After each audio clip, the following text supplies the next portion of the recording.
Recipe வந்து பாத்தீங்கன்னா அடுப்பே on பண்ணாம சூப்பரா அல்டிமேட்டா பிரேக்ஃபாஸ்ட் ரெசிபி தான் பாக்குறோம். இட்லிக்கு வந்து பாத்தீங்கன்னா இந்த பொடி நல்லெண்ணெய் வச்சு டிப் பண்ணி சாப்பிடும்போது சூப்பரா இருக்குங்க. ஸோ அதுக்கு ஃபர்ஸ்ட் வந்து தேவையானது இப்போ நம்ம மிக்ஸி ஜார் எடுத்திருக்கோம். தேங்காய் வந்து பாத்தீங்கன்னா ஒரு தேங்காய் வந்து அப்படியே எடுத்திருக்கேன்.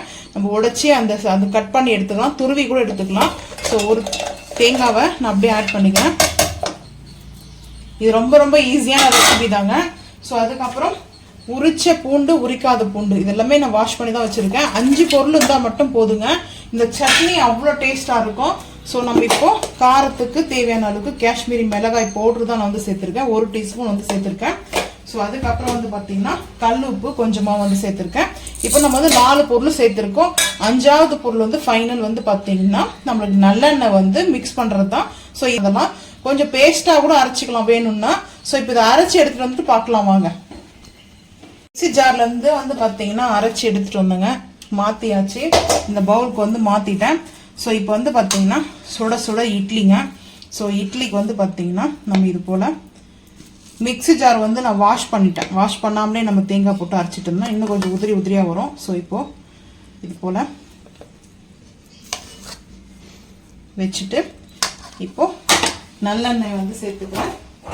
நல்லெண்ணெய் வந்து பாத்தீங்கன்னா இந்த பாட்டில் இருக்கு நல்லெண்ணெய்.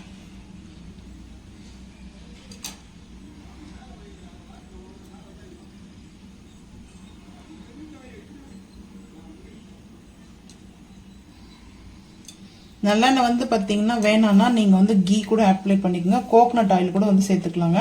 ஸோ நான் வந்து எதுக்காக வந்து நல்லெண்ணெய் வந்து சேர்க்குறேன்னா இந்த காரப்பொடிக்கு வந்து நல்லெண்ணெய் தாங்க சூப்பராக இருக்குங்க. இந்த மாதிரி நீங்கள் ட்ரை பண்ணி பாருங்கள், ரொம்ப ஈஸியான ரெசிபி தான். ஸோ டேஸ்ட்டோ வந்து பார்த்தீங்கன்னா அல்டிமேட்டாக இருக்குங்க.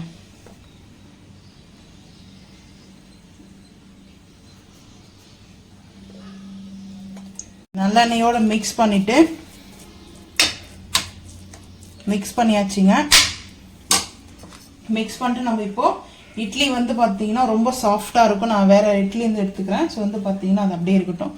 நல்லா பாஞ்ச் போல் இருக்குது இட்லி வந்து பார்த்தீங்கன்னா. ஸோ இப்போ நம்ம வந்துட்டு அப்படியே வந்து இப்படி டிப் பண்ணி சாப்பிடும்போது வேற லெவலில் இருக்குங்க டேஸ்ட்டு. ஸோ காரம் உப்பு எல்லாமே கரெக்டாக இருக்குது. ரொம்ப ஈஸியான ரெசிபி தான் வந்துட்டு நீங்கள் ட்ரை பண்ணி பாருங்க. குழந்தைங்க கொடுக்கும்போது காரத்தை வந்து கொஞ்சம் குறைச்சிக்குங்க, அவ்வளோதான். ஸோ இந்த வீடியோ பிடிச்சா லைக் பண்ணுங்க, ஷேர் பண்ணுங்க, சப்ஸ்கிரைப் பண்ணுங்க, பெல் ஐக்கான் வந்து கிளிக் பண்ணுங்க, மறக்காம வந்து ஃபாலோ பண்ணுங்க. அப்போதான் நம்ம போகிற வீடியோ உங்களுக்கு நோட்டிஃபிகேஷனாக வரும். தேங்க்யூ.